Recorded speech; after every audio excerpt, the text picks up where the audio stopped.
Hi, Grizzlies, and welcome back to another episode of Grizzly True Crime. My name is Grizzly, and today we have a very special guest coming onto the show here with us.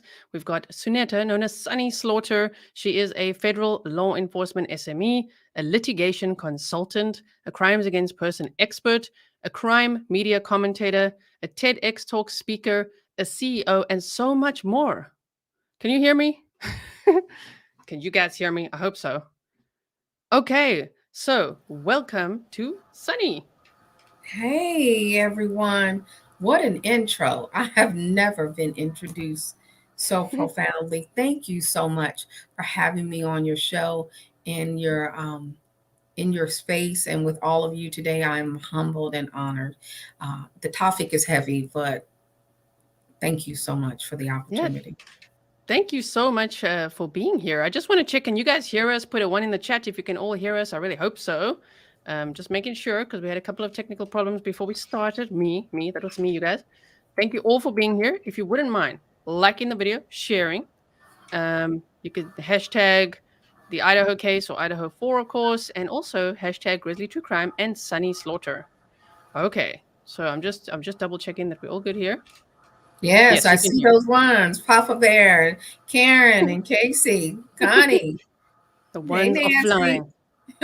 Wonderful, wonderful. Okay, and before we get started, you guys, we're going to do a deep dive on this Idaho case. I just quickly want to put subscriber and slow mode on. Otherwise, whoa, I see everyone's rolling in, and then we won't cope with all of that. So just hold on 1 second, and we're ready. So let's bring up the presentation. Presentation time. Okay, so of course, we first have to address the obvious that Bryan C. Kohberger is innocent until proven guilty in a court of law. So, for Sunny, how do you think a fair trial would play out? What would a fair trial mean for Bryan Kohberger?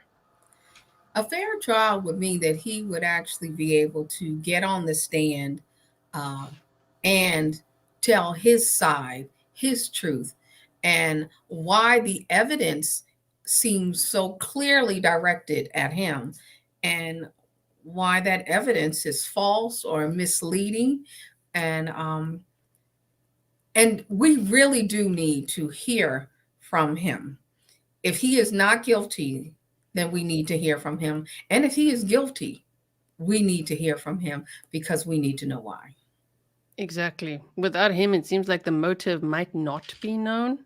Not that they need that, right, in court to prosecute or something. I believe they don't need motive, but it would Right. be There meaningful to know. in the court of public opinion, we all want that motive, but in the reality of in a courtroom setting, and in Idaho, the law and everything in place, the why and the motive uh, is not necessary. The evidence really has to speak to the crime.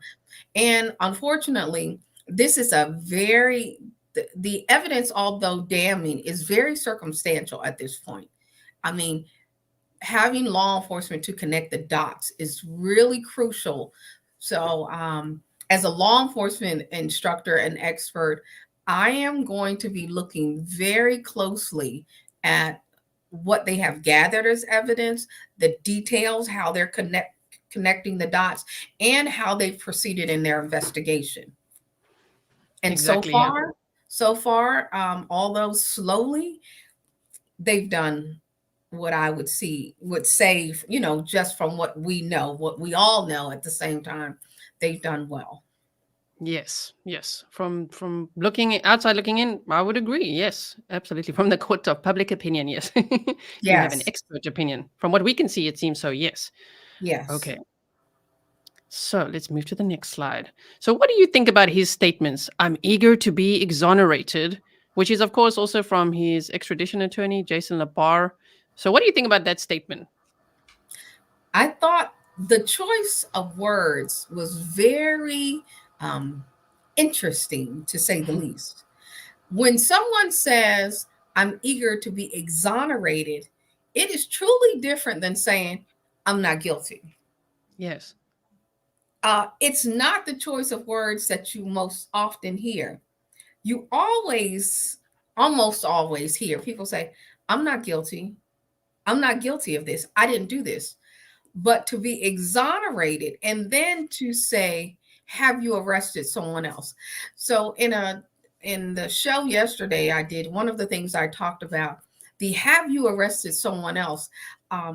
Although interesting, based on what we know in his background and his education, what he was going to school for, his probably perspective, he would want to know, am I the only person that you're looking at for this? Maybe not necessarily from a standpoint of guilt, but how much evidence do you really have? And that would also maybe point to the statement about being exonerated, because an exoneration often comes after someone has been charged and convicted. Yes. You know what I mean? People, okay, but you can be exonerated from the perception of guilt, but most of the time, people, when you hear the word exonerated, you think the person has already been found guilty in a criminal court, in a court, not of public opinion, but in a court of law. Yes. Why exoneration would be more of a term that would sound. Yes. He comes across a little bit arrogant, doesn't he? Just a little bit. Well, even the photo. I just saw another commenter saying, I think it was a law enforcement expert as well, saying he comes across a little arrogant, just that the way he's like standing there for the mugshot. When you think about him in these recent cases and the affect that he has, it is interesting. Sometimes people don't know that I have had Bell's palsy multiple times, right? And one of the things that I've said recently to a few folks is, on some days I'm kind of glad that I have that. So you can't see when I raise I'm not raising my brow at some of the things that people say that I'm like, are you kidding me? Right. But we know that flat affect is really, he's got some confidence and arrogance, I think. Like he's smarter than everyone else. He really seems to think so. And that's what he apparently wrote about, and what friends have said. Wow. A warm Grizzly welcome to Sunny. Love you, G. Thank you so much, Elise. I know. Thank you. I love you all too. You all have been amazing. Thank you so much. And you guys, this guest right here bought me 10 coffees today. Can you believe it? Have you ever heard of a guest like this? It was amazing. Thank you so much. I thank you because you have created a platform and a way to raise not hysteria, but awareness, and your platform is informative. You are boots to the ground, investigator, journalist, expert yourself, and you're not hyperbolic.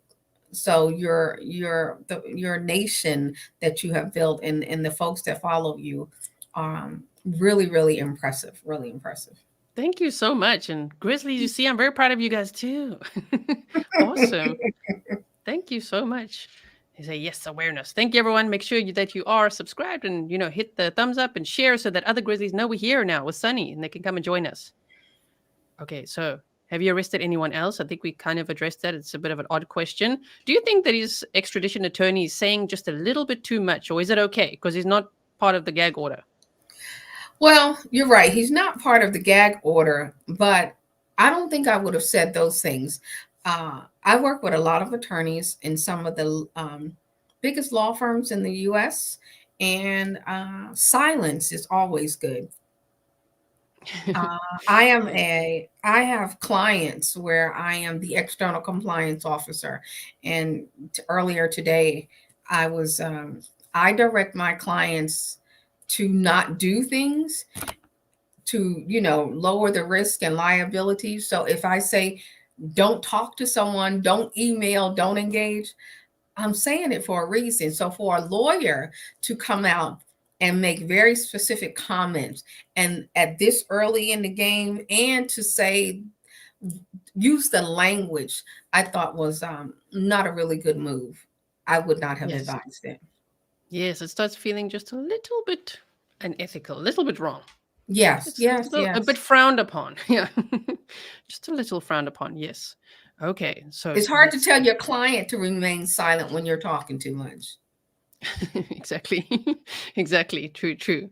So what does justice for the victims ultimately mean?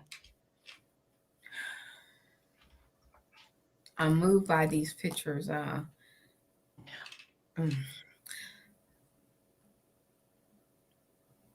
They had so much promise. Justice means a conviction, at least the beginnings of a conviction, a trial, the answers, knowing. But for these particular victims here, but I call Zaina and Ethan and Madison and Kaylee, these are the direct victims of this crime. The indirect victims is the other term that I use, would be their parents and their family members and their friends, and the Idaho Moscow community, the university, for the family, for the parents and the siblings. And uh, justice for them is not just a conviction, because this is pain that will last a very long time. They will relive this nightmare over and over and over again. But justice is knowing the person that did this. One measure of justice is not walking again. So going through the court processes and the system is very important for victims and indirect victims, and getting the answers to questions. That part doesn't always happen, the full measure of why. And that is my concern, that we won't ever get the full measure of why, because I don't think there can ever be an explanation as to why this is happening. Exactly. Yes. It's absolutely terrible. So I always put this up as well so we can all remember, you guys, what the case is about. Yeah, It's about and the victims, not his case. Yeah. Iris had a very good point when Iris says justice means making sure they have the right person or persons for this horrific crime. I agree, Yes. Iris. That's really, really important. I'm sorry to cut you off. Oh, But no. Please do. yeah, and that that I think that that just caught my eye, that's really a very important statement, that we have to have the right person. Now, although the evidence points in his direction, that does not mean that he is the perpetrator. Yes. Exactly. Okay. So Mm. let's go to the next one. All right. Mm. So there's a stricter gag order in place now. So you guys, if you didn't see this, also please check the community tab, because I put new documents there as well for the next court date with his attorney. That's for April 24th. Okay. 24th. And then Yes, I saw that. yes. Yes. And then there's the stricter gag order, which now they say it's for the prosecuting attorney, the defense attorney, any attorney representing a witness, a victim, or victim's family, as well as the parties to the above entitled action, including but not limited to investigators, law enforcement personnel, and agents for the prosecuting attorney, and all of that. It's all what I highlighted there is what's now the stricter gag order. So for those that this gag order doesn't cover, should they rather also keep quiet to protect the case, or is it okay to speak about what they know? I think everyone should stop talking right now. This gag order is only for those in the state of Idaho. Unfortunately, when you have a crime like this is a multi-jurisdictional crime, in the sense that there is evidence and there are orders and engagement in other states. So Pennsylvania has the car, and the arrest took place in Pennsylvania, which is the reason why Pennsylvania might say some things, because the Idaho gag order does not cover those in Pennsylvania. And in Washington, where the it was just released. Yeah, the search warrant. The search warrant was thank you for that. The search warrant was released because Washington does not they are not under a gag order, so they don't have to abide by that.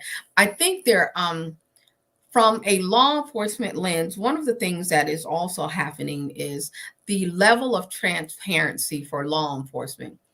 as you are aware and others are aware across the world, the United States and law enforcement in general everywhere, with so much that has happened with the racial reckonings and culture, and so many murders and cases where law enforcement have found themselves as an entity in adverse to public safety and perspective. The need for transparency is really high these days, and law enforcement agencies and departments are coming out faster with information that might not otherwise be available to the public, which is why I think the information was released from Washington, some other things that were said. It is really important in this type of case, though, for everyone to stop talking. Yes, yes.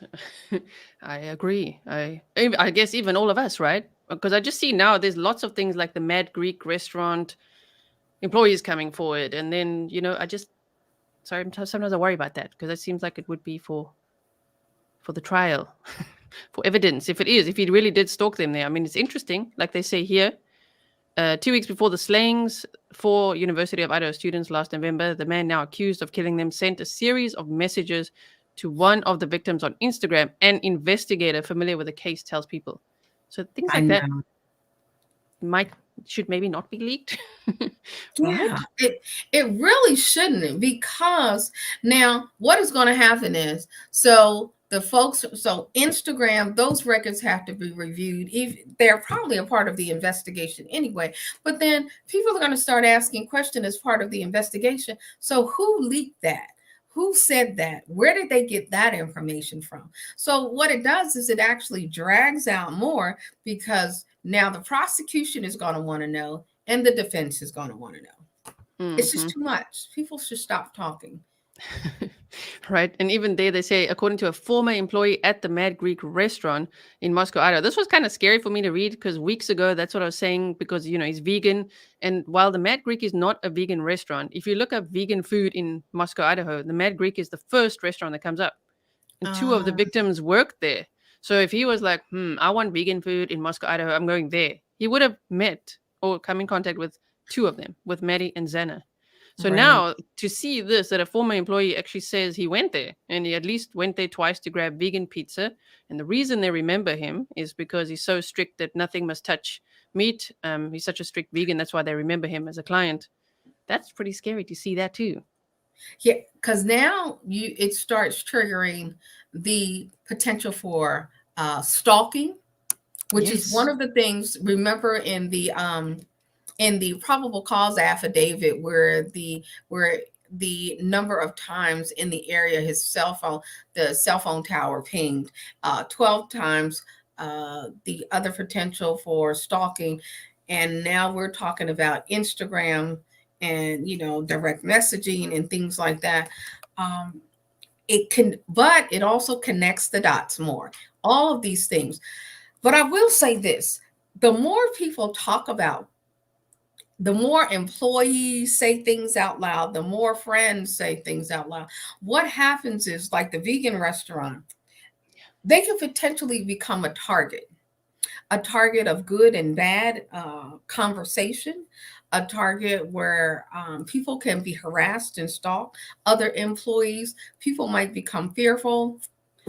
We have to lower the temperature to get the facts without putting other people in danger in other ways that might compromise not only the case, but compromise other people's lives. Yes. And does law enforcement generally, I mean, I'm sure they would, but I don't actually know, but you would know. Do they go around, for instance, the Mad Greek restaurant and all these points, the food truck and everything, and interview everyone? Meaning there's no reason for them to feel like, well, my story can't be told to law enforcement, so I'm just going to tell whoever, right? Yes. So there would be a continued search for a weapon. I know we'll talk about that later, but what they call, the term might be used, canvassing, where they would intentionally, check where individuals work, have conversations with people. Some people will say, well, nobody ever interviewed me. And that would also be true as well.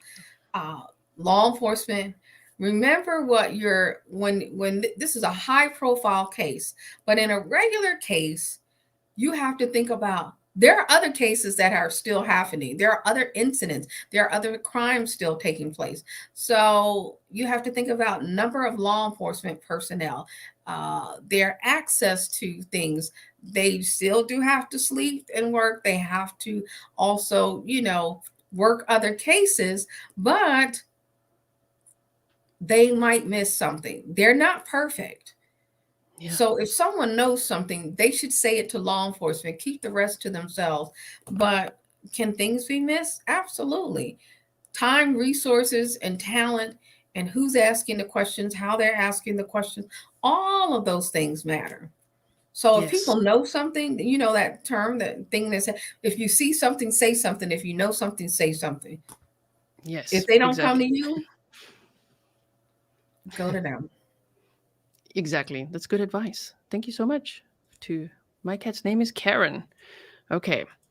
So how challenging will it be to get an unbiased jury for this trial? We're all tuned in, but ironically, the rest of the world is not. There are people who are not paying that this much attention to the case. What I'd like to say, people see it in passing. Not everyone feels the need to take in all of this. This is very difficult information. That's why I have to thank you for all that you are doing. Thank your followers. Thank those who do stay in tune, because this is heavy.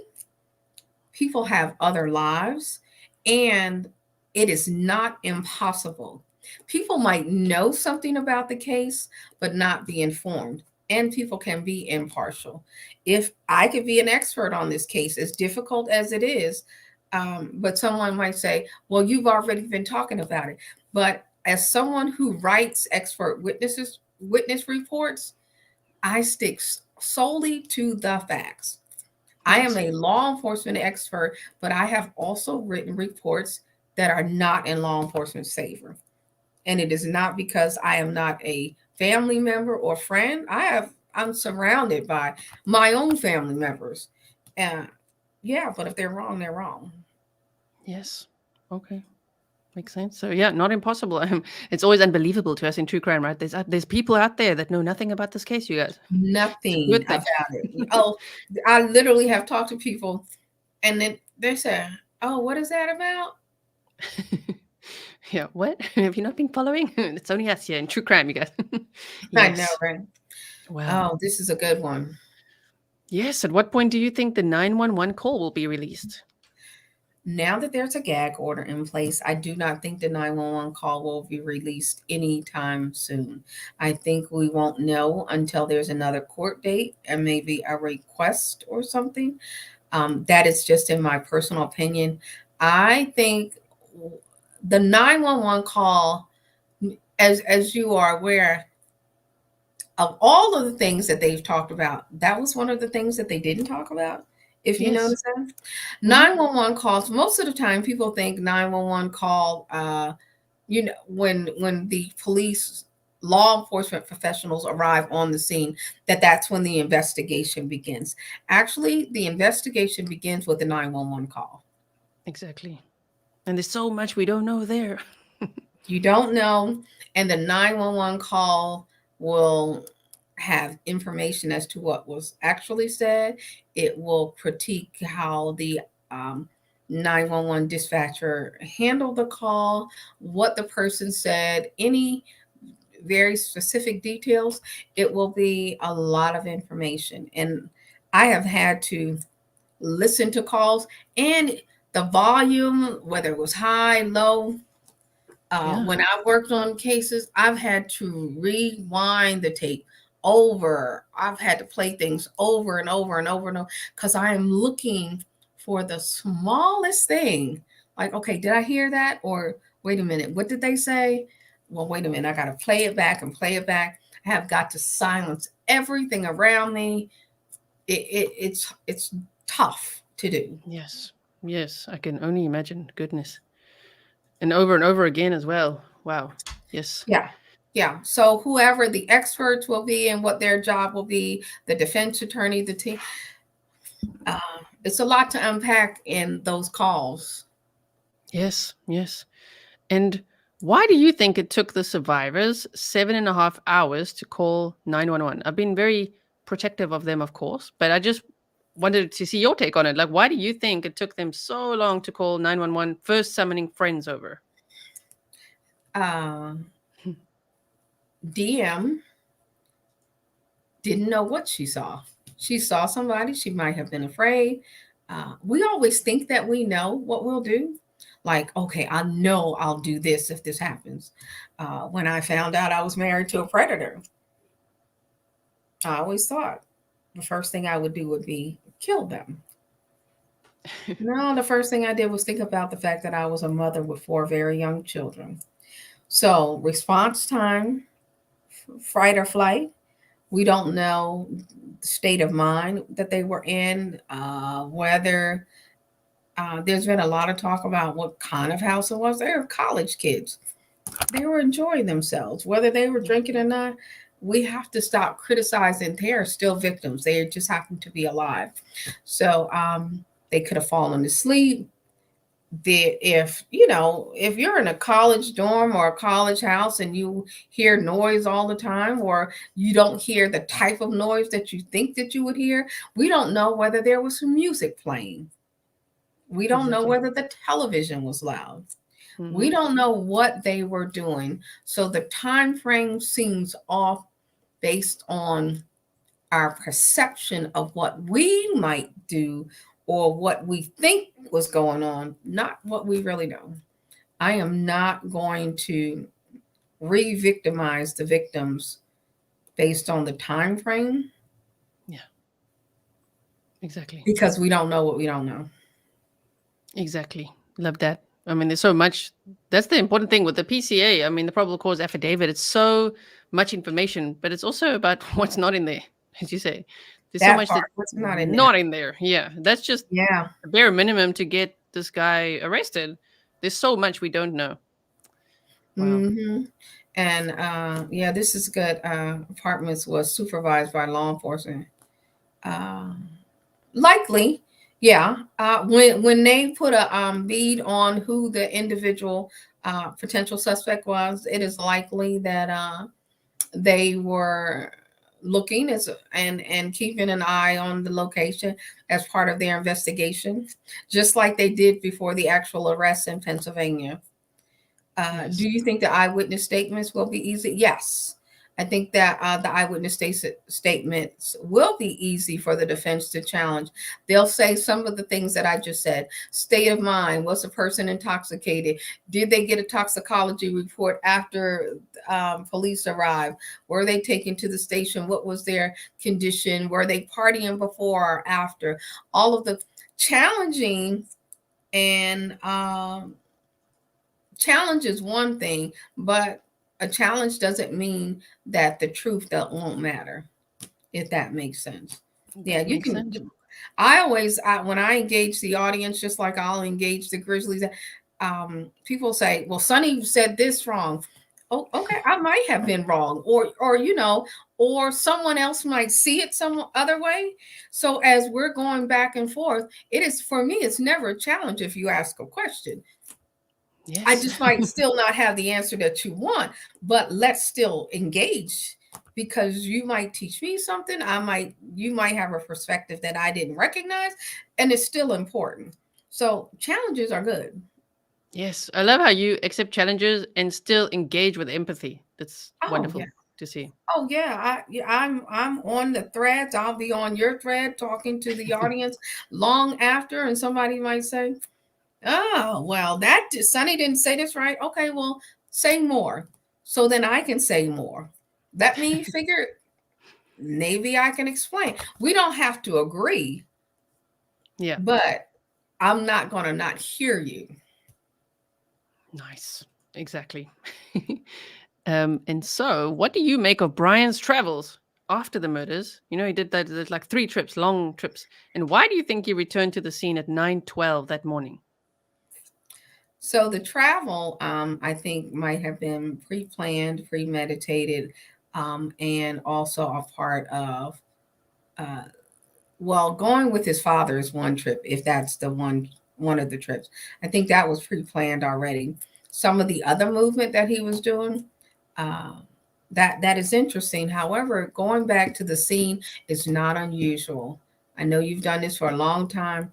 Often, people who commit crimes go back to the scene, Yeah. and It's just there's so a crazy at visual. that time in the morning. He's like, he did a whole hour trip. He went from the house Mhm. southward. I plotted the whole thing, right? Like he went southward back to his apartment. And then he goes at 9 in the morning. At 9 in the morning, back to the house. Like, oh my word. And then back to the apartment. Then to Lewiston. Wow. Clean up, get yourself together, come back, see what they might have, see what's going on. Because, that's something that a narcissist would do. Yep. I want to Right? see. I want to see what's going on. And we already know, because your nation follows the, okay, so people like to go back to the vigils, they like to keep possession. Yeah, they like to engage with law enforcement on this line, like, oh, thank you, Rob. Love you. Yes. Yeah. So there's so many. Look, as we always say, or I always tell my kid, you're doing too much. All of that back and forth that he was doing too much. He was doing right. And I think, yeah, it's that I'm pretty sure with these fantasy, you would have thought, oh my word, when I get there, it's just going to be cop cars everywhere. It's just like lights, and he gets there and there's nothing happening yet. He must have been like, what the hell? And some people get sexual and emotional gratification out of those things. They want Yes. to see everyone else's reaction. Remember all of the men who have killed their wives. Scott Peterson. Remember Scott Peterson, when Lacey Peterson was pregnant, and he was kind of standing out there looking, and people are looking at him, knowing good and well he did that. Right. He killed her and Connor. Yes. And even does he say, I'm eager to be exonerated? That would make more sense if he said it. Right. So Wow. studying. I just want to see, there's a question that I missed here. Do you or Sunny think that what was redacted might include more of the information that is missing and include some info from the other first floor roommate that maybe she did see or hear something? Yes. Yeah. Yes, I do. I think so. I absolutely. We have to protect the witnesses who are still alive. Yes. And we need to That protect them from everyone. must be so scary for them. Oh my gosh, I can't imagine it. Do you think that the crime scene being cleaned up before the suspect was arrested will pose a problem in the case? Why did they do that when they had their eyes on a suspect and were tracking him? That did concern me quite a bit. That was, I felt that was out of order. I know the family wanted the possessions, but that was out of order, I thought. I think, and I know, I know the property owner wanted, they want to get the property. Nobody's going to want to stay there. Mm-hmm. I mean, what kind of foolishness is that? Right? Just like, let's clean up and start renting out again. Yeah, that is not going to be happening. Okay, not like that. If it is, I would not let my children stay. No, you're not going to stay there. No, absolutely. Knowing that nothing else might even happen there, just the whole thought of it, that Yes. out of order. But also, a lot of times, most people don't know when something happens. Like, I don't know if you all notice. Usually, it is the family members that. Well, it would have been the owner of the home's responsibility to clean up the scene. It usually, law enforcement doesn't usually do that, but I guess in some cases, most cases, they wanted to do it to get the family members their things back. I just really thought that was out of order, though. Yes. Yeah, the crime scene should have stayed the crime scene. Why would they name the colleagues who shared this? That was yeah. Yeah, That's a problem. The colleagues are indirect victims too. regardless of their gender. Sometimes we get so too hung up on gender and forget that a victim is a victim. Like Ethan, there's a lot of talk about the young ladies and only rumblings of Yes. Ethan. You know, he was there. He is a victim. Mm-hmm. And he does matter. And Yes. I can only imagine what his family might be feeling. When my brother-in-law was murdered, one of the things I always say in these say, you know, men and boys are victims too. I always remind people, my brother-in-law was amazing. And to Yeah. see him gunned down in those photos, he was somebody's child. Ethan was somebody's child. The colleagues of BK, they need cover too. So I'm Mm-hmm. just saying. So what's the likelihood of co-workers past drug addiction and mental health issues? Well, okay. So let's deal with the mental health. He already stated that he did not have any mental health issues that would he stated that out loud himself during the first hearing. So although he may have had and he may have some mental health issues, until it is he would need to be evaluated to Yeah. determine what that would look like in the capacity for it to be used as a proper defense. Past drug addictions, well, you know, a lot of people do drugs. And Yeah. I did get some heat about this before. There are so many people that do drugs. I that is not that's not an excuse. Yeah. Yeah, I don't even care if he was doing drugs that night. The rage that it would have taken to do what Yeah. he or the suspect did. He is a suspect. I'm not saying he's guilty, but the rage that it would have taken to do what was done to those 4 young people, that's not drugs. Mm-hmm. Oh That's yeah. rage. Mm-hmm. Exactly. My opinion, my opinion. Yes. Okay. So what were we? Oh yeah. Okay. No, we've asked that one. We're good. We're good. Also, you guys, if you want to find Sunny Slaughter on YouTube or anywhere, the links are all in the description box. It's also being shared throughout the stream. And I will pin it in the comments for you afterwards because I see some of you are asking. So don't worry. And you must check out Sunny Slaughter's interviews on Court TV, Law and Crime Network, Surviving the Survivor from last night as well. There's lots of interviews to check out. And of course, your TEDx talk, which was amazing. As Thank hard you as the all. topic was as well. Yeah. I feel So I'll link. you all make me feel so special. Like, oh my God. You are special and the Grizzlies love you. They're so excited. I love you guys too. I'm just like, oh, okay. Yeah, Sunny is a and Grizzly. yes. Definitely, I believe there's more evidence that was listed on the return and to the court than they're letting the public see. So that is a very important statement because I didn't look at everything, but the evidence on the return would be something that I would be looking for. So thank you for reminding me that I need to look at that. Alpaca Renee, I think, did I say that? Alpaca, yeah, Renee, I think I said it right.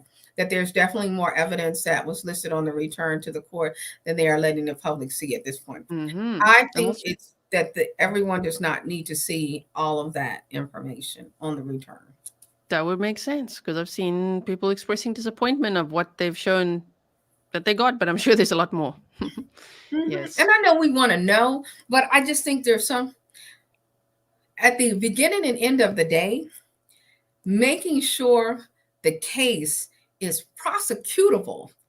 Yes. And that there is a conviction that stands is really, really important because in any case, although there's a conviction, if a person is sentenced to 80 years, 20 or 40 years, okay? Say 40 years, right? And if another case comes along and there's anything that happens in the next case that is, where things come up, then the case that was really, originally got the conviction, and I'm sorry if my words are getting twisted here.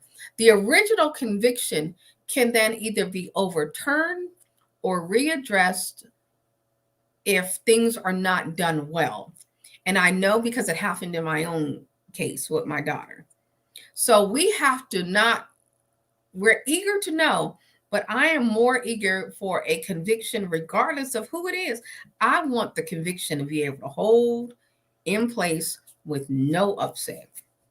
Oh, yes. And that echoes what law enforcement said, right? That's what they say. We don't just want an arrest. We want a conviction. And you're saying, of course, a conviction that stands the test of time. Yes. Exactly. Yes. Yes. Okay, a question for you. How do you think the animal hair possibly being linked to Murphy would impact the outcome of possible conviction? I just think it's another clue in the case. I think it is. I think it is specifically for Murphy would be good. Also, remember, with everything that they're collecting, we want to ensure that there is no chance that the defense could say cross-contamination of any kind. Mm-hmm. So we don't want law enforcement to work fast. We want them to work well. Exactly. Yeah. You say such quotable things. I love it. I'm going to write this down afterwards. Yeah, I just want them to do what they're supposed to do in the way that they're supposed to do it. So somebody like me doesn't say, no, I got a problem with this right here. Because see, remember, I'm always thinking with both lens, because I've looked at stuff and said, I had an attorney say, well, why did it take you 3 hours to look at this search warrant and it only took me a few minutes. He forgot that he actually hired me. Well, one of the things that I noticed was the time the judge signed it. Mm-hmm. And because it was in a state that I had actually lived before, and I was familiar with the area. So I said, well, when you looked at the search warrant, and you remember he's the attorney, not the expert like me, I said, did you happen to go and then Google the date, time, weather, how long it would take in traffic, and there's construction and stuff in the area, how long it would take for the police to get back there? I said, and I know that you're in the state, but do you know whether or not they have to have the search warrant in hand, or can they call it over the telephone and say that they have it and then show up while the search warrant is in progress? So those 3 hours that you were talking about, billable, that's why you pay me, because I'm the one that's the expert on this. Exactly. So those are the kinds of things that I'm looking for to ensure that law enforcement. I'm really not being arrogant. I'm really thinking about this case in a very factual way where the hiccups could come in.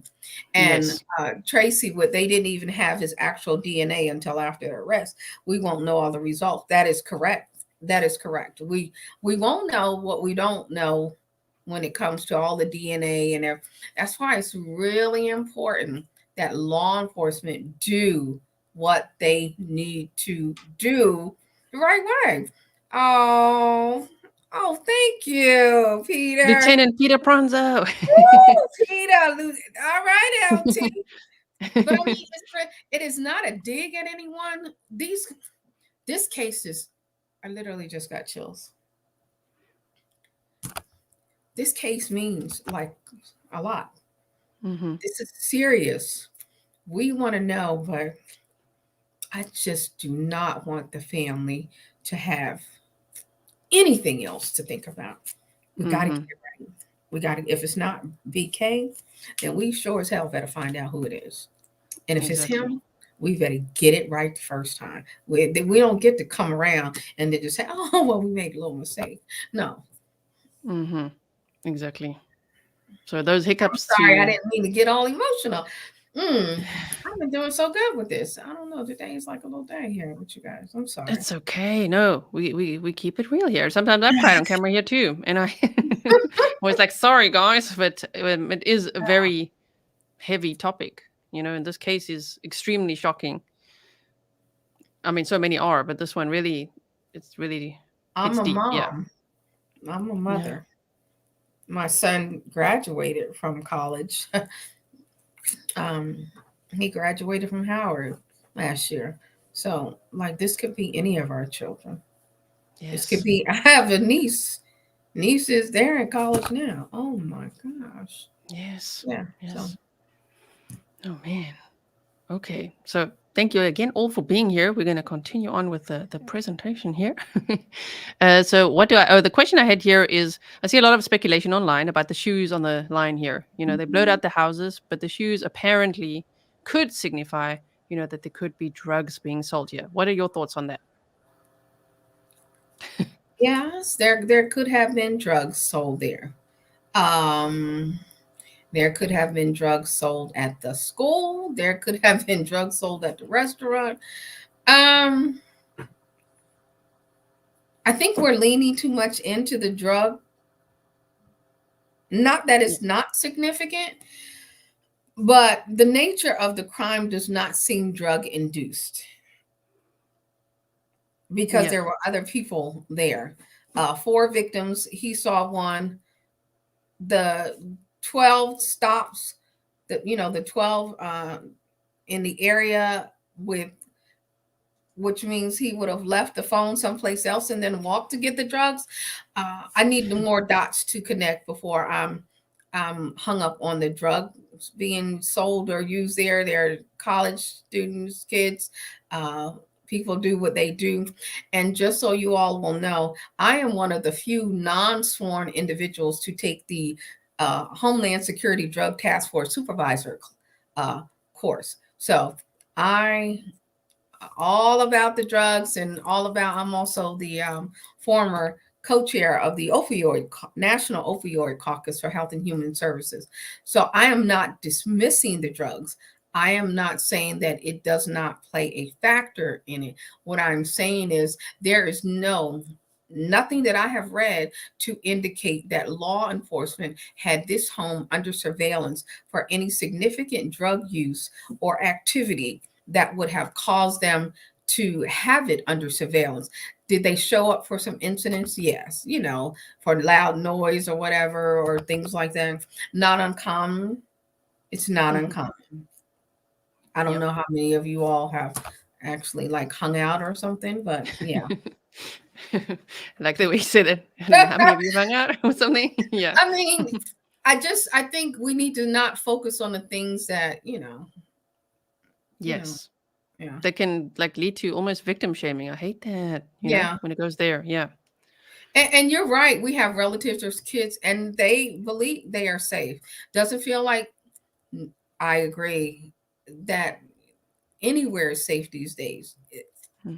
My niece is at the University of Alabama at Tuscaloosa.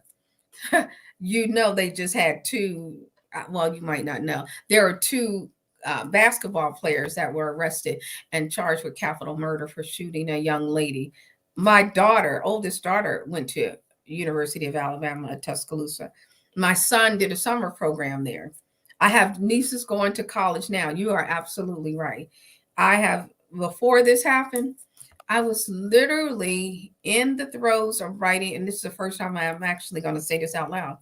I was working on a book, and I still am, on college and university safety. What questions parents and students need to ask. Mm-hmm. I'm just trying to clean it up now. And my lawyer said, "How is it that you didn't have the book ready for this?" Okay, this is not a promotion, but things that we don't think about, yeah, we Yeah. should think more about. Oh my word, that's gonna be so valuable. I can't wait. When is your book coming out? I know you Oh, say cleaning some things up. well, I have no idea because I was working, I was trying to make it perfect, but I was crying. I think this is the other thing because I was like, maybe something I wrote would have like helped. I've been, I don't know.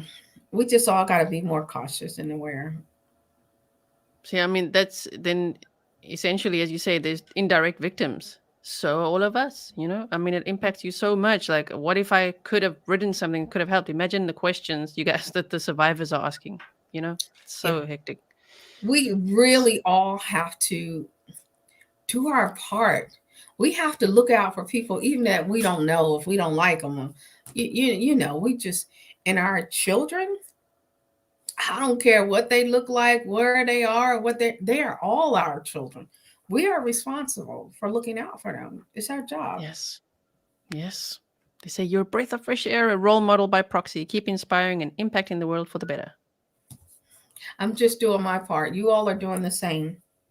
I'm just doing my part. That's right, with that Roll Tide. I don't even watch the games, but everybody Roll Tide in Alabama or War Eagle. They say, right, Sonny, right. Right, Sonny, right. LT, I'll have to get you to weigh in on it. We'll be looking forward to your compassionate view of personal safety, Sonny. Yes. Oh, Yeah, you let us know here on Grizzly True Crime. We'll definitely be promoting your book when it comes out. Thank you. I love you guys. But more importantly, we have to stay focused on this. Thank you so much. All right. Roll another Roll Tide. Y'all know I lived in Alabama off and on for 30 years, right? I've only moved up to where I am now. So, yeah, I still wrote. I was on the phone regularly with folks. Okay, so why do you think Bryan and his dad? So this is interesting. The body cam stopped. Yeah. There was some speculation about this, whether it was what law enforcement sometimes call a whisper stop. And according to, I think FBI, something that we talked about on the Law and Crime Network, was that it wasn't a whisper stop. However, why did they bring up the SWAT team situation? Yeah. Law enforcement is impressive, right? So a lot of times people want to say, if you get pulled over, they're like, when you see law enforcement, then you say some kind of law enforcement thing. I did not think that this was a unique engagement with what they said. A lot of times people want to impress, I just saw some law enforcement, stuff, or so I didn't take anything unique away from that. I am glad that the law enforcement professional, the officer, the trooper that stopped him, knowing what we think we know, walked away alive. Yes. Okay? I'll say that. Yeah, good point. Because every stop is a dangerous stop for law enforcement. Yes.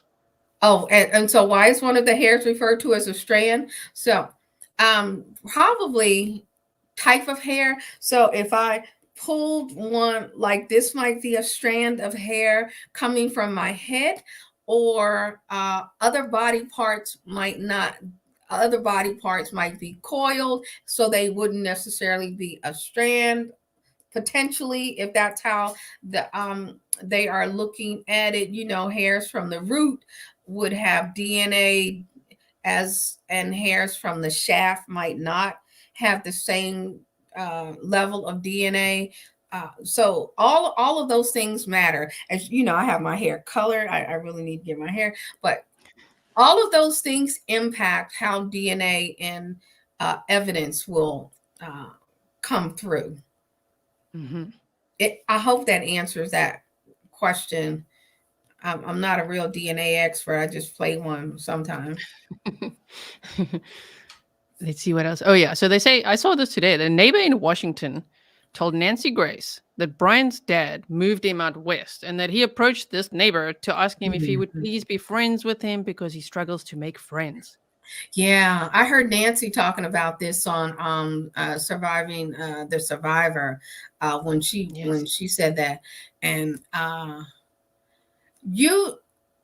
we think, well, based on he could still be guilty of murder, and then also be very insulated and isolated, have, not be an introvert. So his father, as a parent, if you think that your kids might be shy, even though he's an adult now, his father was doing a fatherly thing almost. Mm-hmm. So I didn't necessarily pick up on anything other than a father might say, hey, I'm leaving my son here, can you kind of look out for him? Truth is, I recently bought my son a car.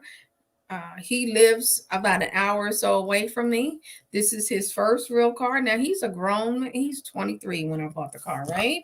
And what am I doing? I'm like the parent. So I am taking him to this place to saying, okay, so you need a car shop, right? Mm-hmm. I go and I tell the folks, okay, this is my son. I need you to take care of him like he's your family.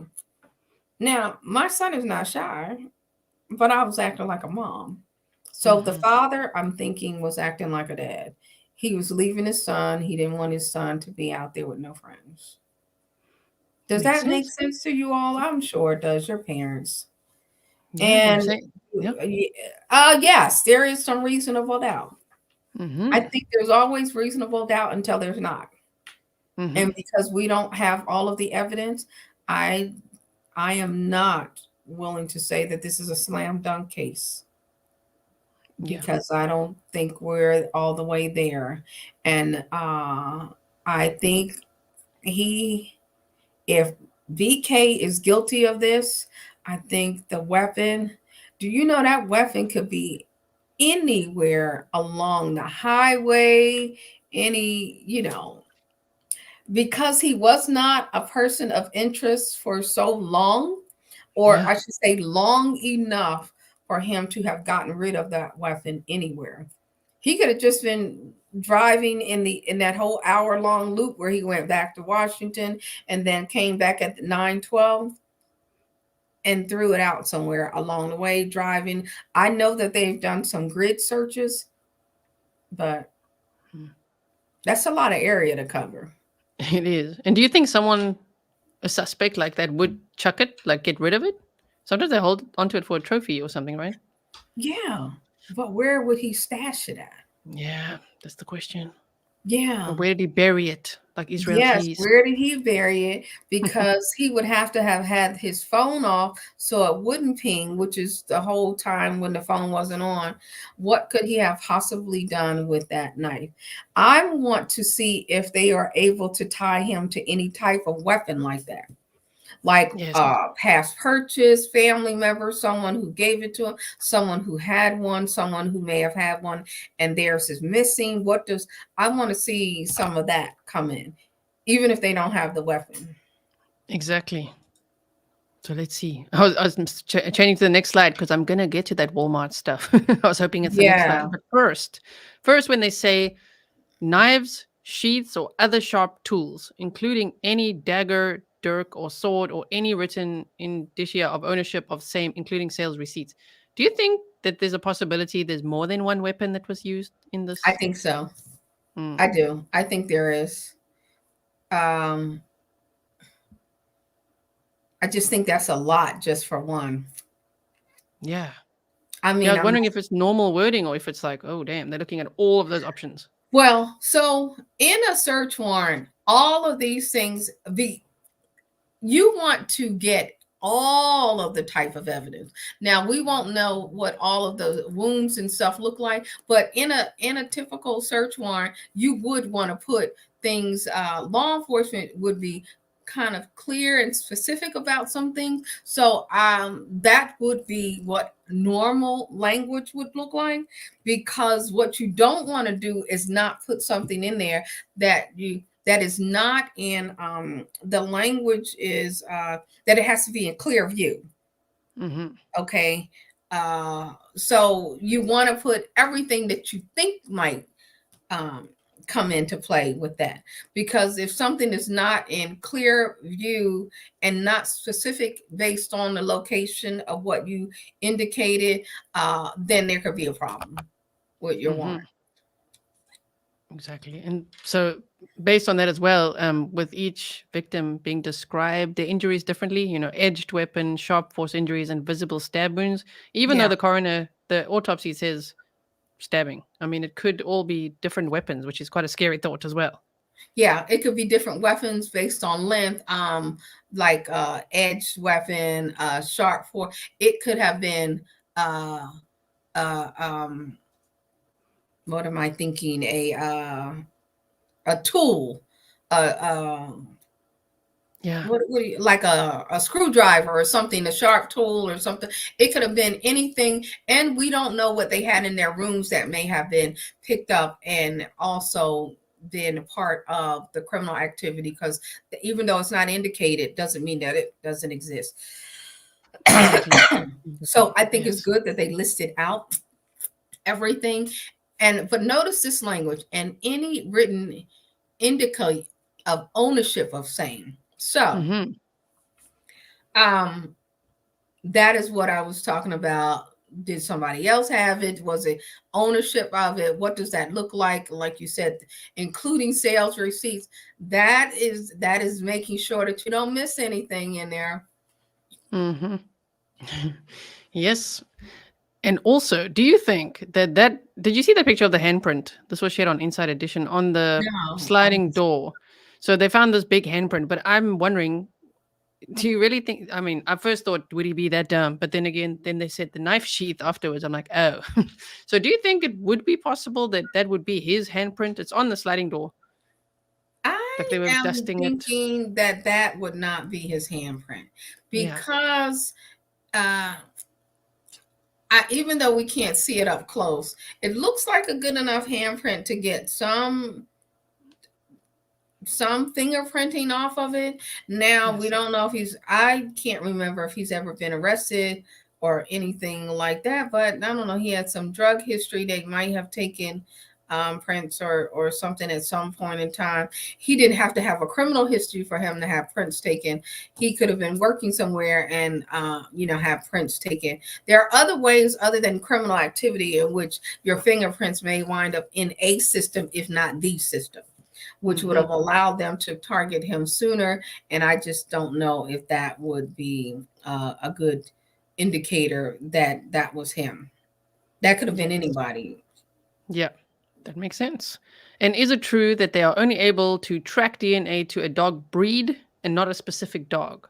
As far as I know, that would be correct. I am not the DNA expert on that, but I believe that would be correct. That breed is not the same thing as specific dog.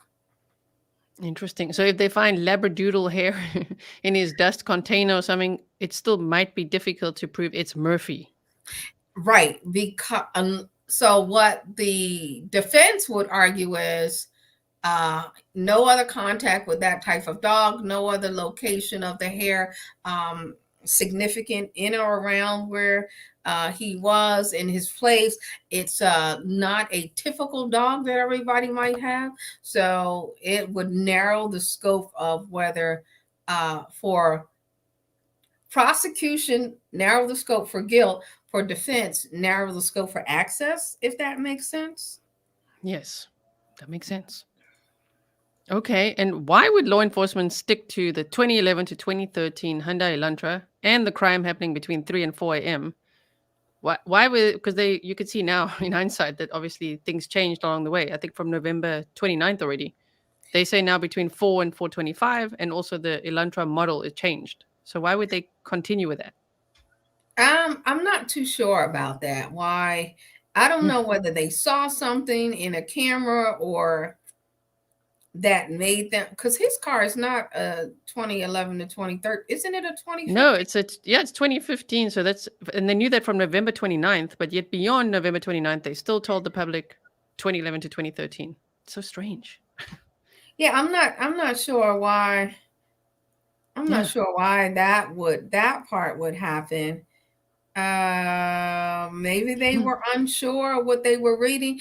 Okay. And so the time is when you think about time in relation to what you know and what you're gathering, that is, I believe, always going to be in flux. So when you in relation to when they found the bodies, so how much blood coagulation was there, how much food was still in the stomach based on what you know last time they ate, uh, when DM saw them, approximately what time. I mean, who the heck is looking at their watch? Just I don't know if she had a watch on or a cell phone saying, oh yeah, well, you know, I saw them about. So in relation to the 7 hours and when the call was made, all of those things, I think the investigation is ongoing. So we have to remember what we start out with, what we are working on now, and what we end up with is probably not going to be the same. But everything eventually comes, we hope, to where it all makes sense, because we don't know what we don't know. But the coagulation of blood and the details about food content, those that would be very specific to timing and what that looks like, and for each person. Yes. And what they ate might matter too. So, you know, broccoli doesn't digest well. I'm saying, you know, particular foods don't digest around the same time.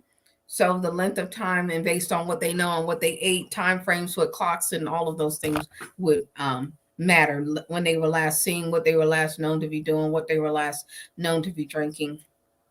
Yes, those kinds of exactly. things. Exactly.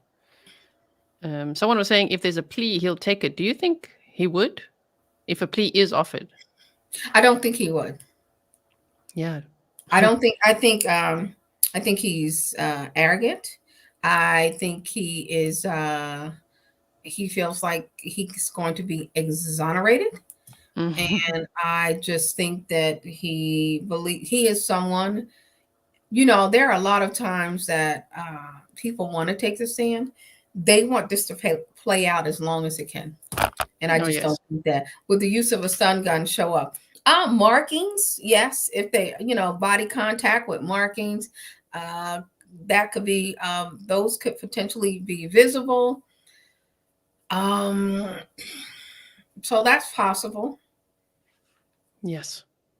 And then I think we addressed this one already, where it's all the things they seized. But what we were saying is maybe there's more. There's likely more things that they would have seized, right? That they don't want to tell the public, because there's no weapon on there, no clothing, no shoes, no face mask, all the things we're probably hoping to see found at the apartment. There's just this one, you know, the nitrate type black glove. I wonder where the other one is.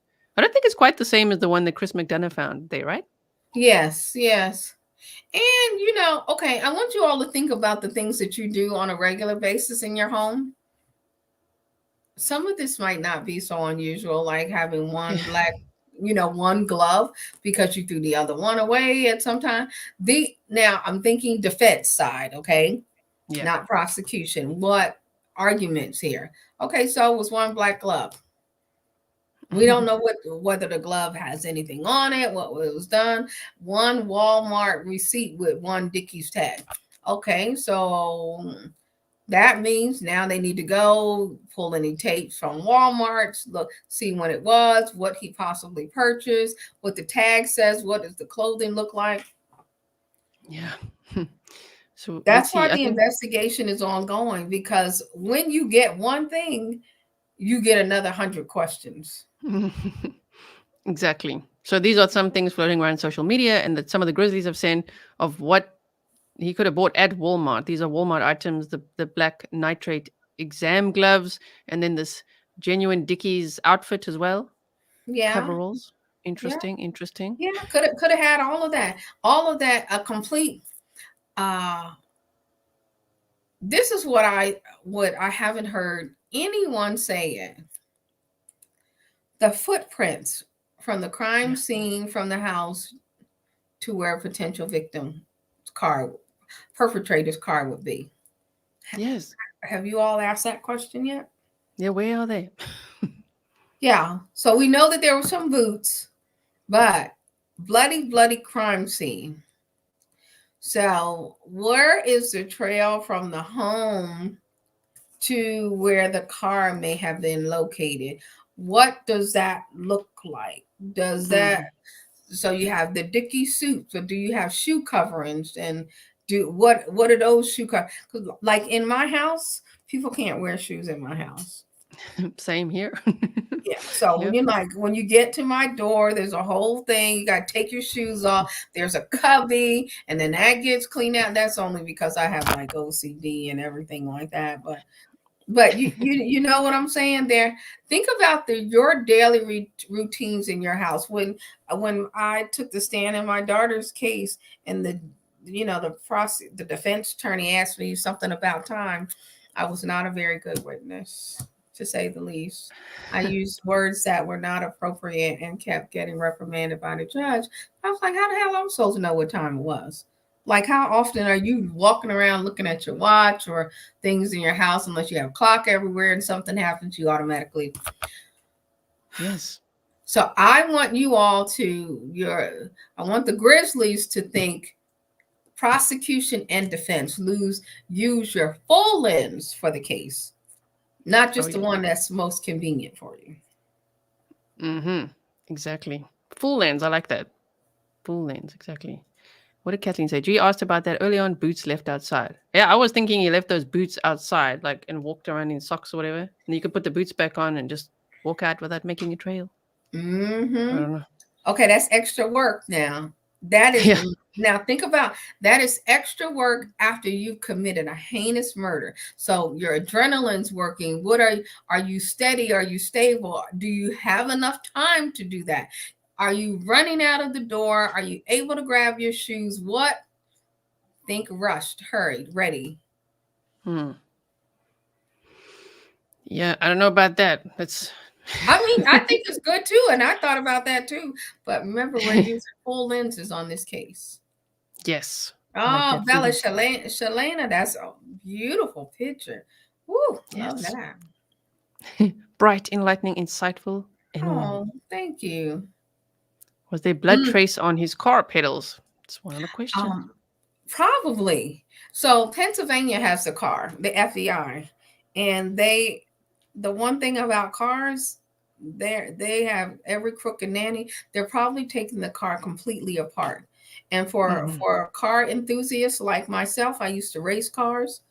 Ooh, there's nothing like taking a car apart and getting everything. So the blood, even though you think you could wash off some of those particles, would be there, things that people don't think about.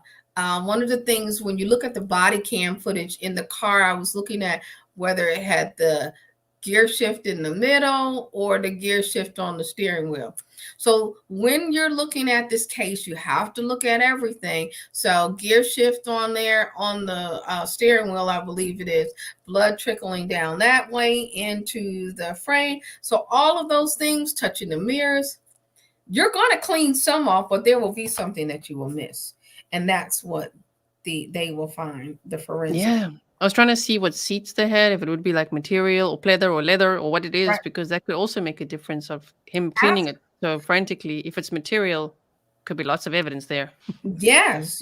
In the floorboards, in the carpet, you could scrub it, but you'd actually have to rip out everything. Yes. And you can't replace that way. Exactly. It's a good question. Would they be able to, because they had that search warrant to arrest him, but would they be able to search his parents' house in case, for instance, the weapon stashed there or something? That's where the search warrant took place. Yeah, they searched the parents' house. There was a search warrant in Pennsylvania for the house. Remember when they did the no-knock warrant? I believe there was, they were searching there as well. So because there was someone asked this question before about bringing they had the shop vac for where he was cleaning out the car there, and they were saying, someone asked a question on another show about the shop vac and would that all be removed. Well, there might be, someone said, well, they didn't take all the shop vacs. Well, maybe not. They saw something that it's not that they're intentionally trying to miss things. They're intentionally looking for the things that they feel are relevant in a case. And the no-knock and the warrant for his arrest was a unique warrant based on time, because most warrants don't happen at that particular time. When you get, so your warrants that are done are high value, high target warrants, or I would say where the individual has a likelihood of destroying information, damage, and law enforcement safety matters as well as the safety of others. So a 1 o'clock warrant, I think that's when it was. It wasn't used. Most of them happen like 6 o'clock in the morning, from 6 to a certain time.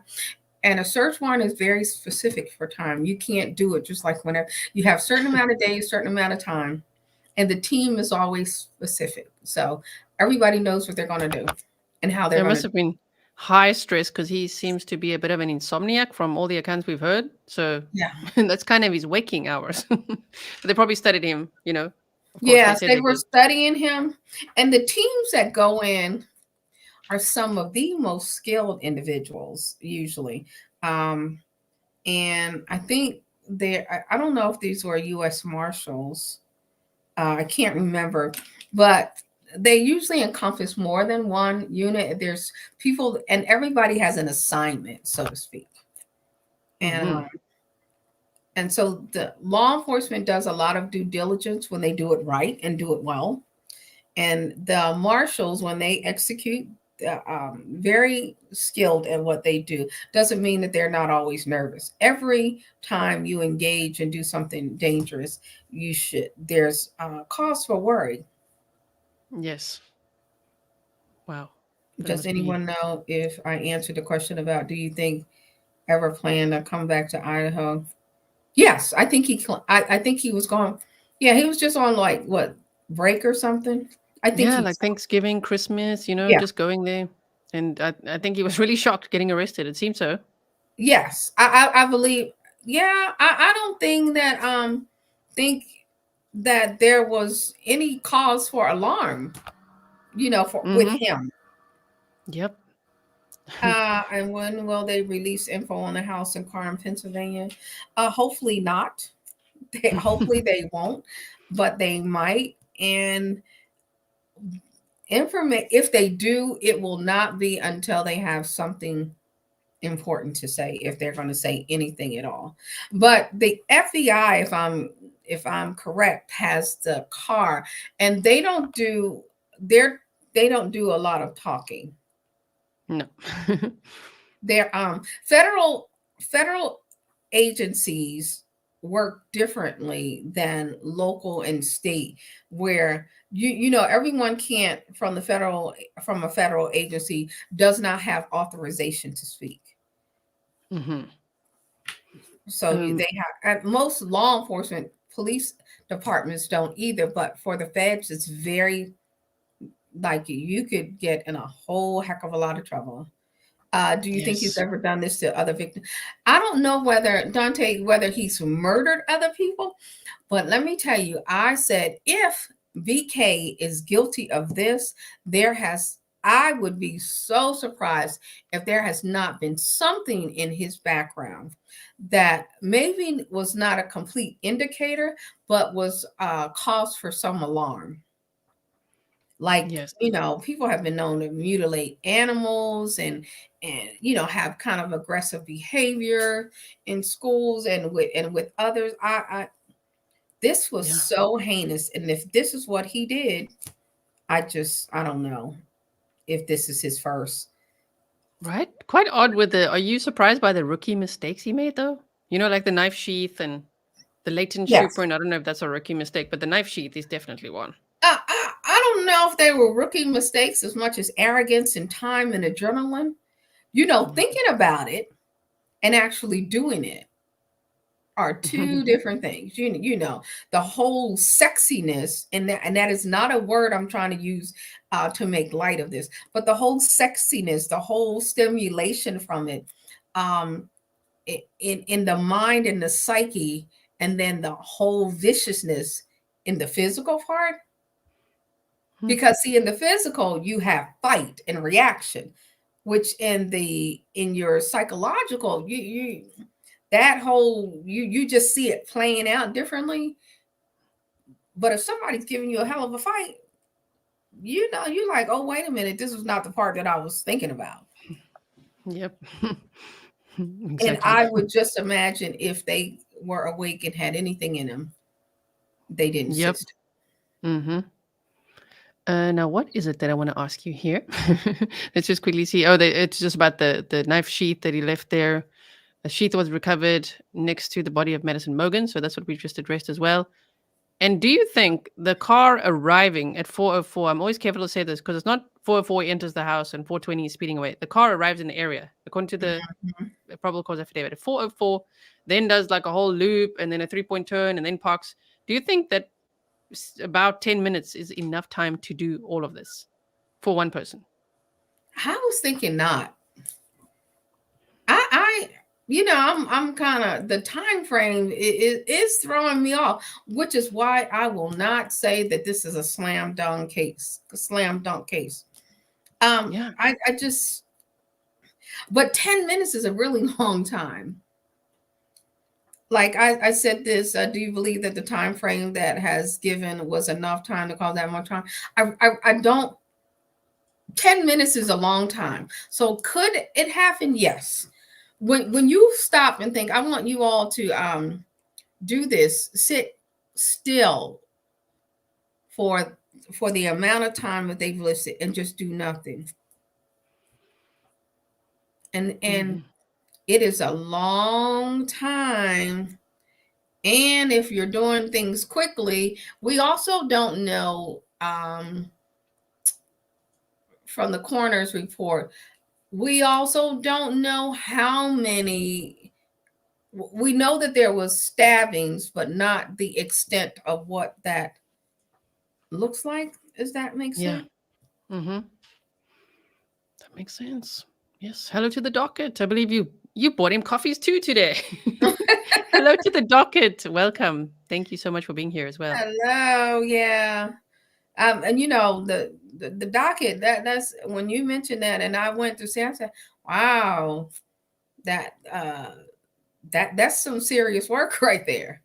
Oh yes.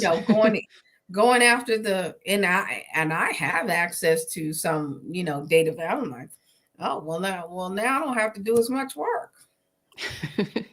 Right? He's hunting down documents in so many cases as well. And it is hard work, I think. Yeah. And thank you so much for doing that, because it really does matter. That's what you all are doing here, and it makes things really, really it makes things come together well. Yes. I like the factual side of documents. Yeah. Finding the documents and because then it allows you to put things together and give things perspective too, because you're looking at not what you think, but what law enforcement and what the investigation is what's being provided in investigation for prosecution. Exactly. Exactly. And they say, so excited for this guest. Thank you, G. Yes, we're having the best time. G is like, wow. And I hope I'm answering the questions and not giving not taking too long. I apologize. Oh, no, don't worry at all. We can keep going as long as you got time. I got time. Oh, Friday night. I said I got plenty of time with you all. I'm here. Do you think professional? Yes, the professor that he studied under at oh man, what was it called again? Yes, I'm not thinking WSU. DeSale, there you go. Yeah. Do you think she'll be a character witness in this case because she works so closely with him, from what I imagine? I would imagine, yes. I would imagine that both sides want to hear from her. Yes, because she did say she can't talk about this case. When people want to interview her and be like, oh my word, it was your student, and do you think he's trying to be like BTK and all this? She said she can't comment on it, which already makes me think, okay, you're going to be a character witness, maybe. Yes. And the level of detail and information that she can provide is very valuable. Also, I think her silence, she does not need to be compromised in any way. Yes. Like no one is going to hire me to be a witness on this case, to be an expert on this case, because I have talked about it too much. So people need to be quiet. Sonny, do you think BK or Ethan said it's okay, I'm going to help you? I don't know. It's a good question. I don't know. And odd statement that the whole.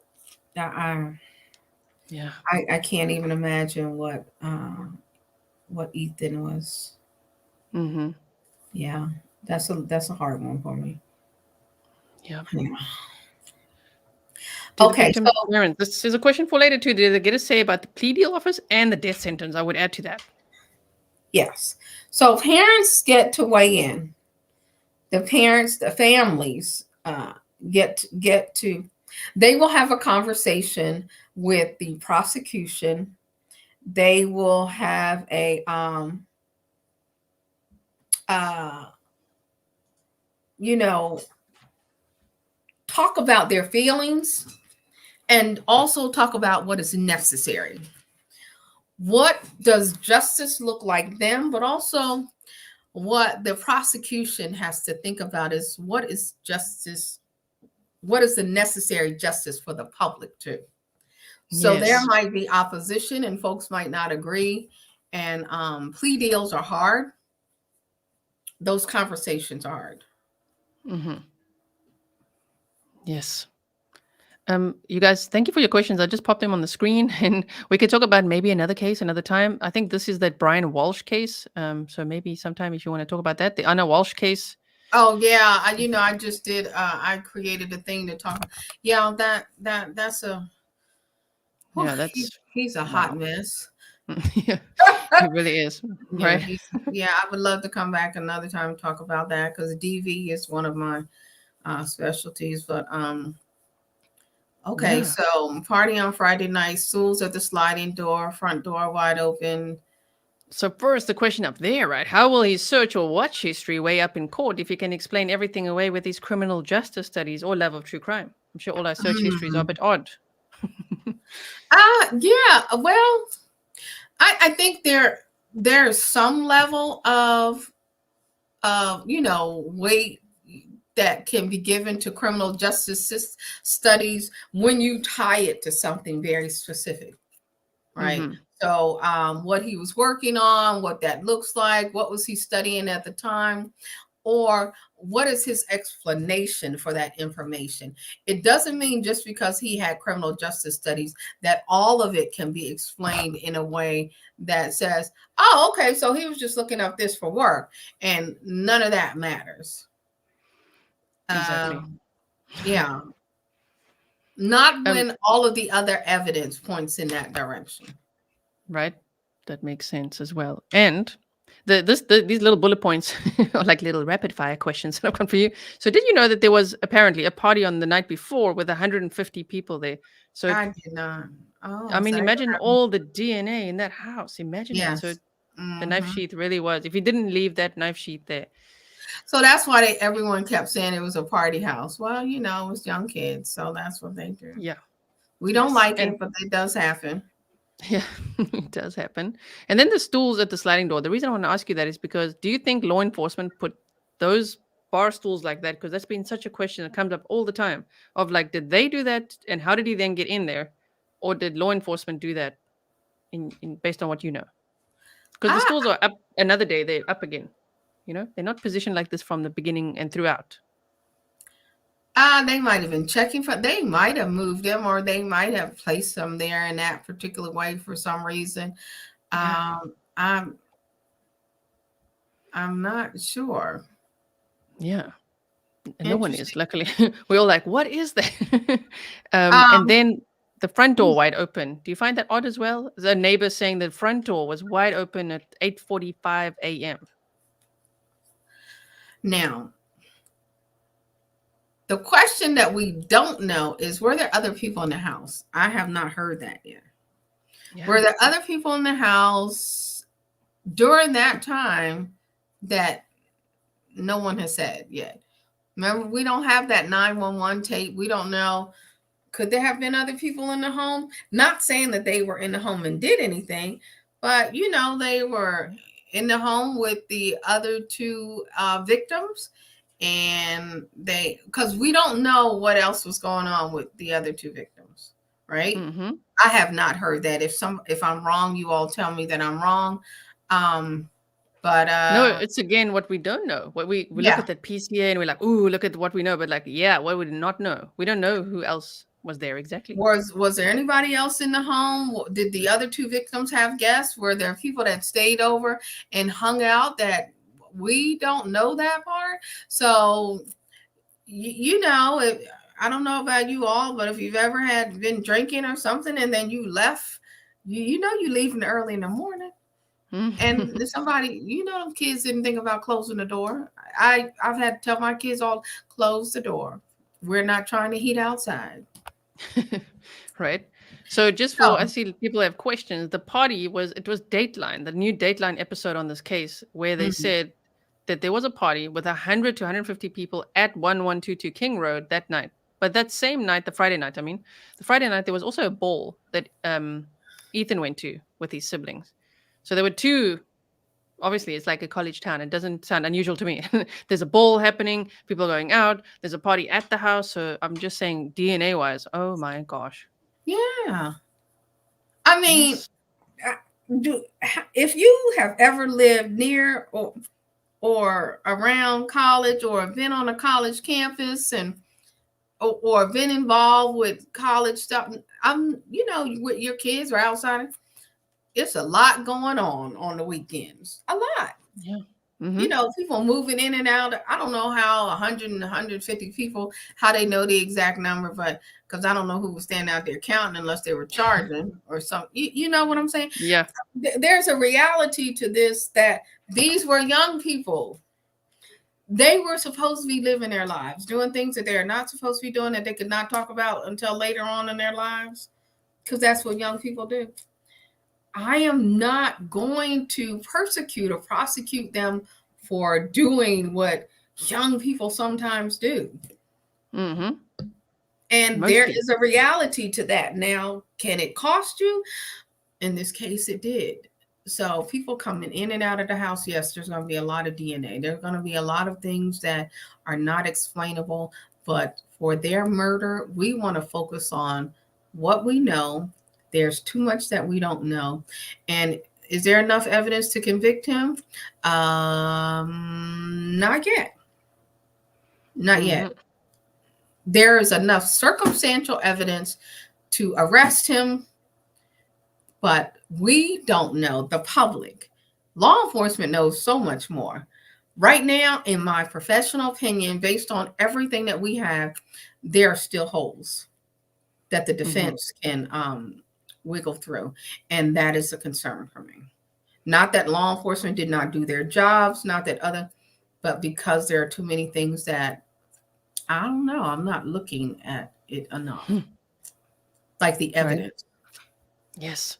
And what are your thoughts on Xana's dad changing the locks the weekend before? There are kids at that house, and you know how kids tear up stuff, and the daddy's got to, mamas and daddies, they got to go, they got to replace this or that, and they got to go down there because somebody did. Dad, come and fix the locks. He was just there doing the dad thing. Because, you know, there was girls there, and Ethan was there, and none of them probably know how to do any of that kind of stuff. That's why they, you know, so daddy came to change the locks.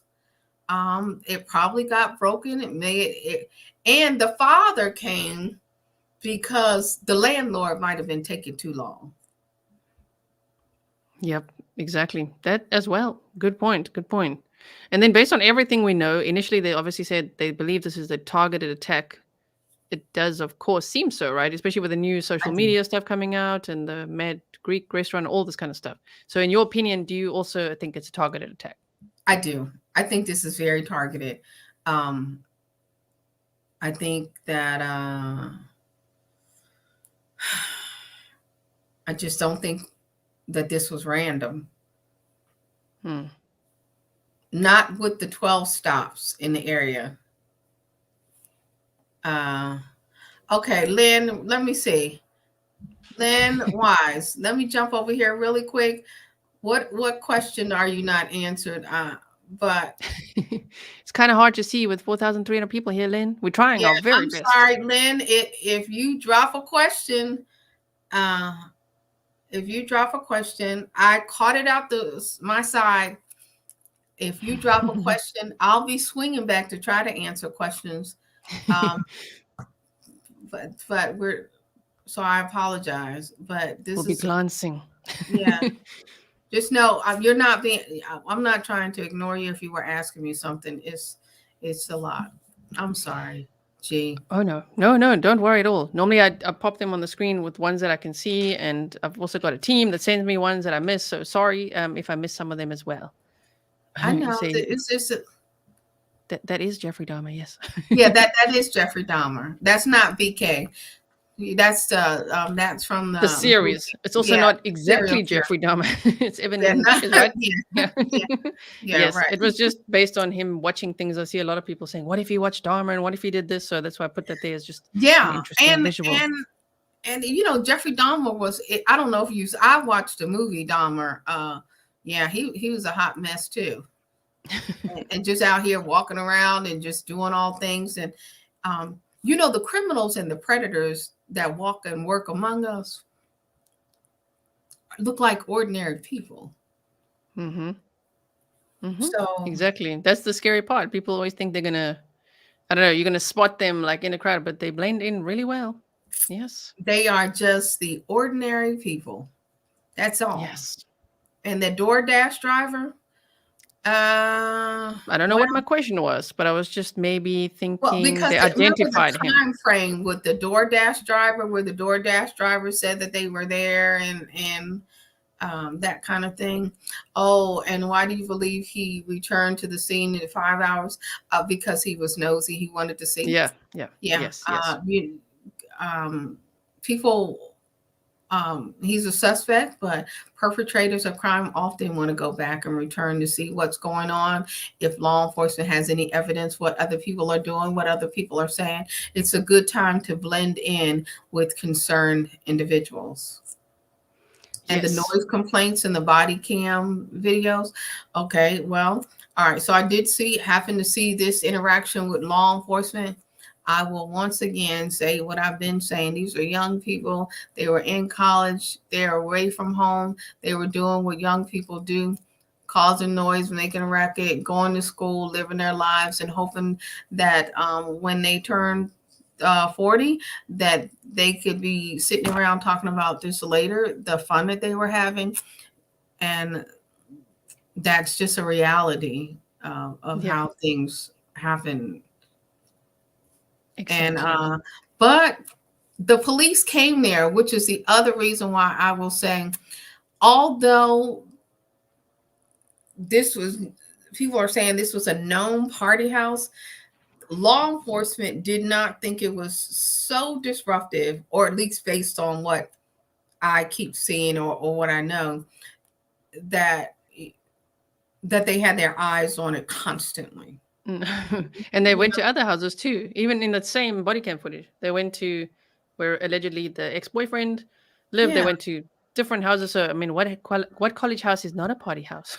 Yeah. Especially the off-campus ones, right?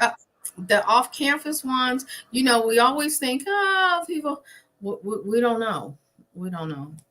And how do you think he got the knife without a receipt, Joan? The knife could have been given to him by someone else. The knife could have then belonged to someone else. He knew it was in the house. He saw it. He was able to get access if those are particular things that could happen. Yes. I hope that answered the question. I'm just kind of. We're still looking out for Lynn's comment. We're looking out for your comment. Like we're like, oh my word, we missed. So this it's from the probable cause affidavit. This match. Now apparently one of the neighbors. I think this was still from that Surviving the Survivor interview with Nancy Grace, where they talked about a neighbor saying that BK spoke about DNA and submitting his to a database, which is very interesting. That's very odd for someone to do that and then do this if he's the suspect, right? Yeah, and then commit the crime. But remember, if no matter whether he's the perpetrator or not, he's the narcissistic, arrogant behavior. I'm very smart. I'm smarter than you all. I want to know these type of things. I just think that is like, that fits who he may have been. So all of that, and could getting in the car create transfer. So even if he got completely rid of his, that's what we talked about. Yes. Yes. Even the Absolutely. door handle and things like that. Yeah. And, Yeah. most of the time people forget, people think handle this way, but, any pressure underneath the handle, inside the door handle, when you're getting in the car, all of the things you touch, the buttons to lock the doors, buttons to unlock the doors, the windows, all of those things, and those little teeny cracks that you cannot get into, evidence. Oh, yes. No matter Possible. how much he cleans it, no matter how much he cleans it. Yeah. This question, you know about this Eugene, Oregon Elantra that crashed, right? Right. Right. So my question is, if the Elantra, which crashed in Eugene, Oregon, and is the correct model that they were looking for, is not connected to the murders at all, why has law enforcement impounded it? And would they update the public about the ongoing investigation? Because I'm one of those that still lingers on things, like, are they Yeah, going to like, go over why it did one this day? happen? I was wondering. I said, okay, so is the car tied to it, or is it not tied to it? That's what I kept going back and forth. But I don't think they would say anything else. I don't think they would come out and say, well, this was not tied to it. They might just keep moving on from it.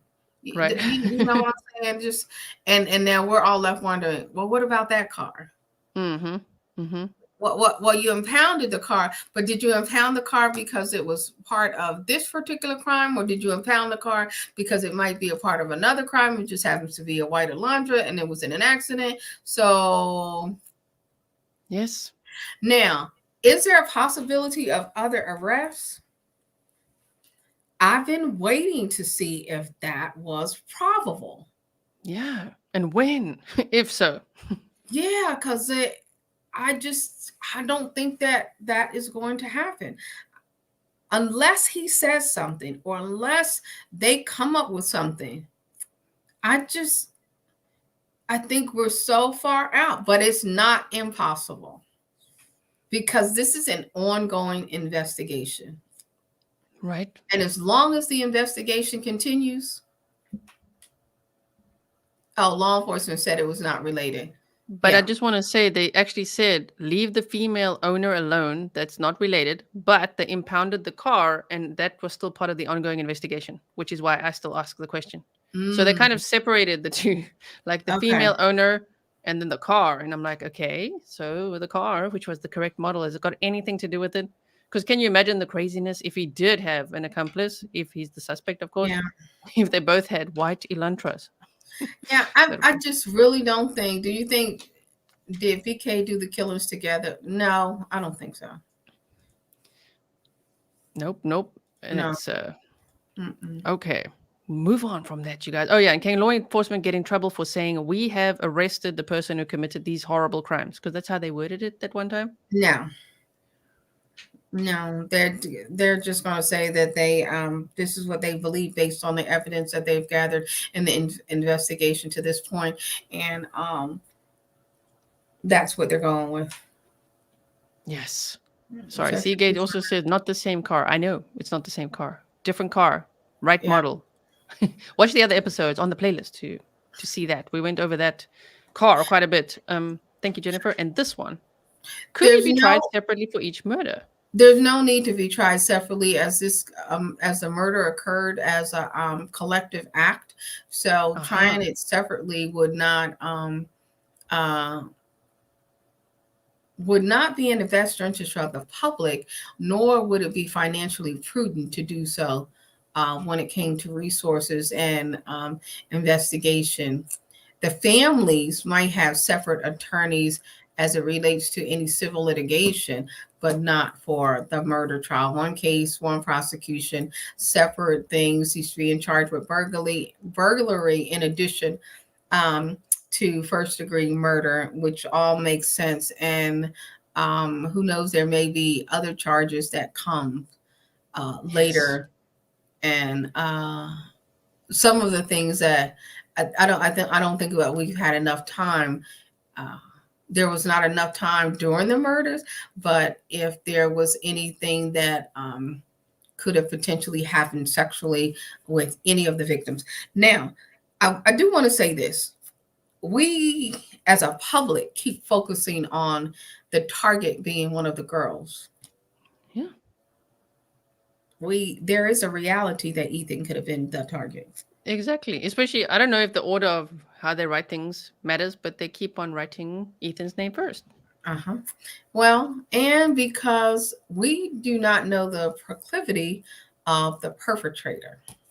Mm-hmm. So we keep focusing on the girls. And so it would not be out of the perspective to think that his attraction may have been to Ethan, and that Ethan's partner was in the way. Mm-hmm. Okay. Remember I said full lens, everybody. We got to use our full lens. Yeah, So, everybody's minds are going to be blown right now. What? Full length? Consider yeah, all options.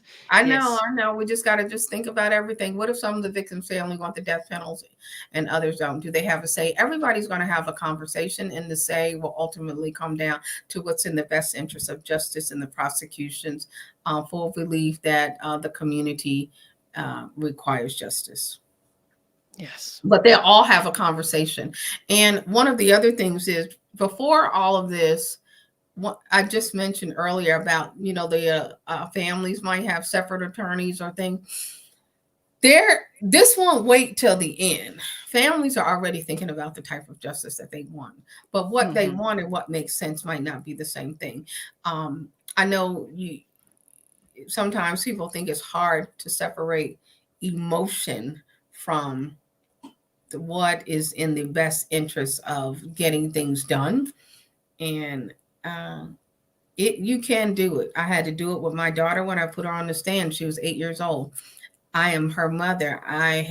She's 8. Little children don't testify on the stand. I made a conscious decision, though. Yeah. And I stand by my decision. It was a hard decision. Some people might not agree, but I was thinking about overall justice. Yes. Oh man. They're bringing true to your point. Yes, severe envy for EC. I've been saying EC had all 3 girls. BK 0. Yeah. Yeah, could be major envy for him. Yeah. Mm-hmm. Yeah. And if you were prosecuting this case, how would you go about it? I would, first of all, make sure that my law enforcement team was spot on. And then I would focus on the victims and who they were, and what that evidence is, and make sure that the evidence lined up with. I would focus on every single detail. I would use a full lens. I would put together a case as the prosecution and defense, because the prosecution needs to have a full lens about where are my gaps, what do I need to look at, who do I have. I would make use of experts who are not part of the investigative team to ask questions. Where do you see gaps? This case is high profile. It is very important.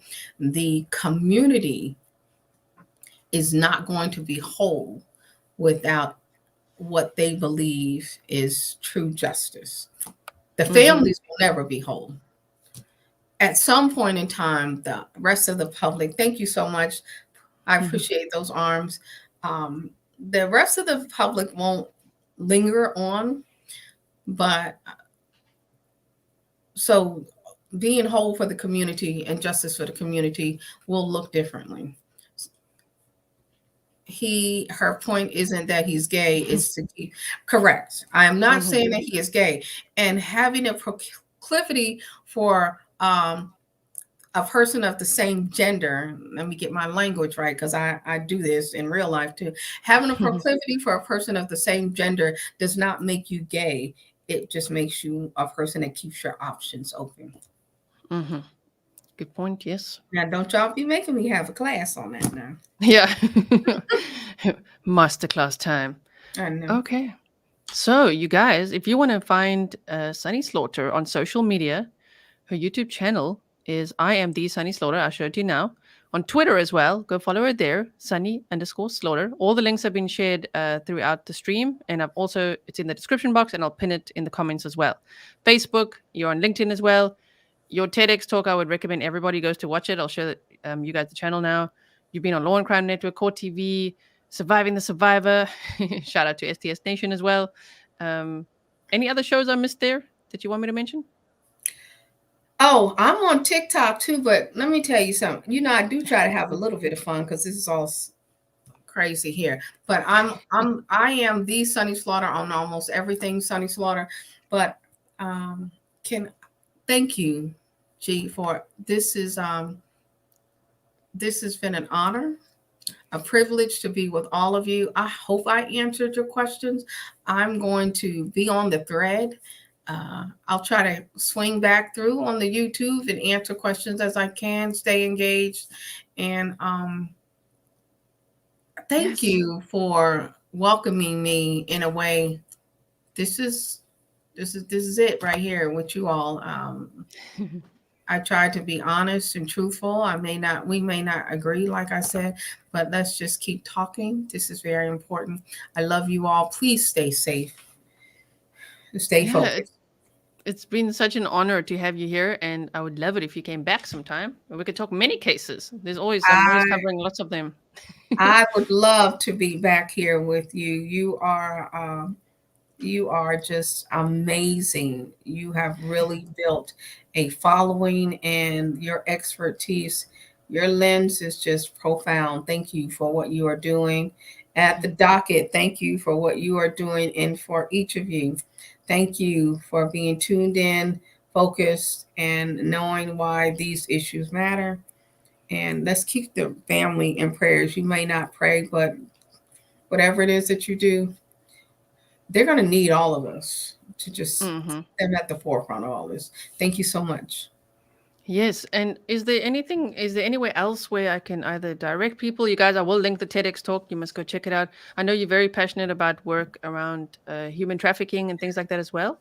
Any charities I could, send people to, or links or things like that? I've been doing TV before. This is all new. I am trying to figure out how I'm going to do this in a space that matters and support for others. I'll be swinging folks back around. And right now, January is National Slavery and Human Trafficking Awareness Month. I have kind of pulled back from it, but I'm being thrust back into it. It is hard work. I'll let you know and keep you posted on that. It is not all about sex. It is not all about girls and women. It is all about victims for me. So I'll keep you posted. Please continue to follow me. And yes, I am definitely in the Grizzly. I appreciate it. Humble, gratefully. Just keep following me, sharing, and just thanks for everything. I'll keep you all posted. Yes. And thank you so much for your insight. And all the Grizzlies, thank you so much for being here. I hope that you are subscribed, that you will hit the bell, that you know when we're next going live. You never know when Sunny will be here again. So prepare for that. You never know. So thank you very much. It was a great show with you. And so we don't want to go. You guys know I'm awkward when I say goodbye because I don't want to go. I don't want to leave you all, but we got to go at some point, right? For me, it's like past midnight, I think. It's midnight now. Oh my gosh. And we're still going to chat behind the scenes now, you guys. It's after party time. Yeah. So thank you so much, mods. I really appreciate it. I know it was a very busy stream as well. Let me quickly just change this, take slow mode off for the outro. And I will see you guys again very soon. Thank you to patrons, members. We'll have another stream soon again. And thank you so much to Sunny. Thank you. Bye, everyone.